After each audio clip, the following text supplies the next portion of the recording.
The Passenger Rail Agency of South Africa has dismissed 4 senior officials in its Protection Services Department.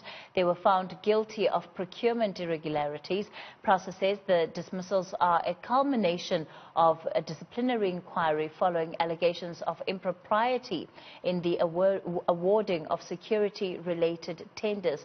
We're joined by the Administrator, Bongisizwe Mpondo. Good evening and thanks for your time tonight, Mr. Mpondo.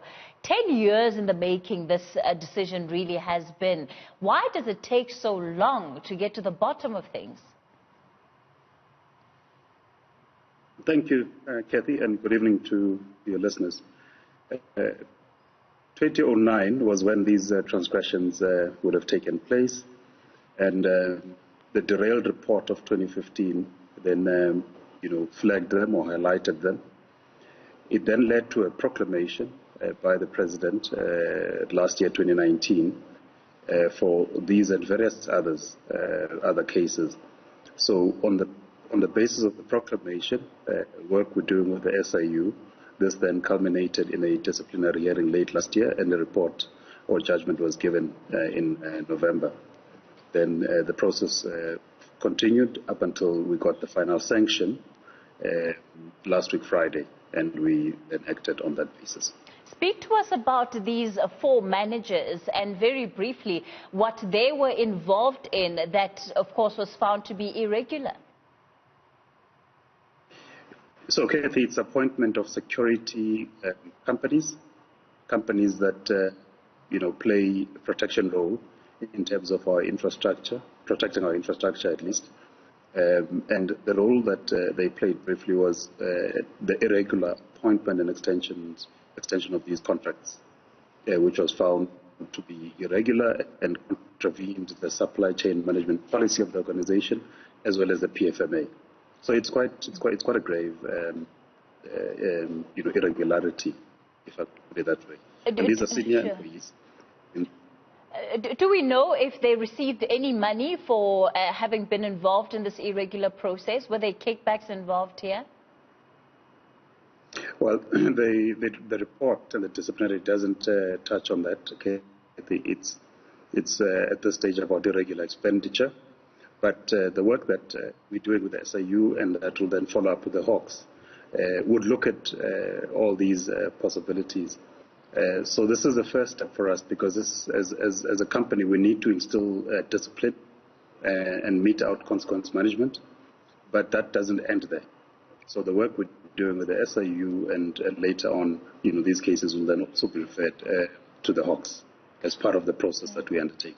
Of course, one of the consequences of contracts that have been issued in this way is that they also amount to wasteful expenditure sometimes of a particular organization such as PRASA, which then, if justice is to truly be meted out, there should be a conversation about how some of those monies then, if at all, are going to be recovered. Definitely, Cathy.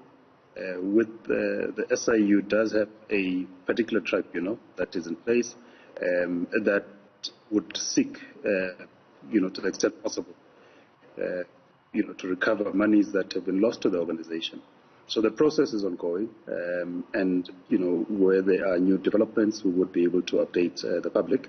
But definitely, that's one of the areas that we're looking at. It doesn't just end with a dismissal, but it's important for us to do at least the first step, which is to dismiss employees that are found to have contravened, supply chain management, processes. How difficult has it been to be able to do this at PRASA?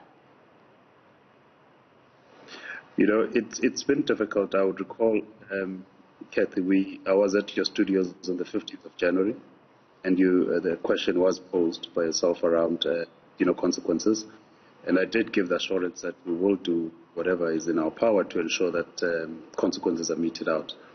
Just some of the difficulties relate to issues around funding, because we've got service providers, lawyers that do the work for us, and in some instances there are delays on that front. But nonetheless, I think making quite a lot of progress. Part of the challenges that we also experienced as a result of COVID and the regulations, or at least the restrictions which made it difficult for us to move in a lot of these cases. Now that the restrictions have been lifted, there's going to be quite a lot more traction, around the consequences that we need to mete out. And while you're cleaning out the organization effectively, on the other hand, there are commuters who are waiting for your services to come back on board. You would have heard the news of the taxi industry hiking its fares, and currently, they're the only option that's available to commuters. So how much effort are you then investing in being able to get back online? We're putting in a lot of effort, Cathy, and after the minister had issued the directions, we then speeded up our efforts to get our services back on track. It is imperative for us to get our services back on track for the issue that you raised, that our commuters do need the service, but also as a company, we are operators, so it's important that we are able to get our trains back and operate and get some revenue in. So there's work that is taking place in all the key, in all our corridors to ensure that we've got proper security, to ensure, to protect our customers as well as our assets. But also, more importantly, there's issues around crowd control because, we are mass movers. So the rail transportation is a mass mover, and we need to be able to ensure that we are able to adhere to all the measures in terms of social distancing. So there's a lot of work going on around that because it's about security, crowd control. For a mass mover, very key. We don't want to be a transmitter or at least a conveyor of the pandemic.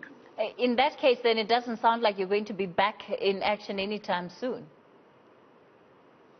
We're working on getting back in the next month. So it is work that we are discussing with the Department of Transport as well as, of course, the Minister. So we're looking at beginning to resume services in the month of July.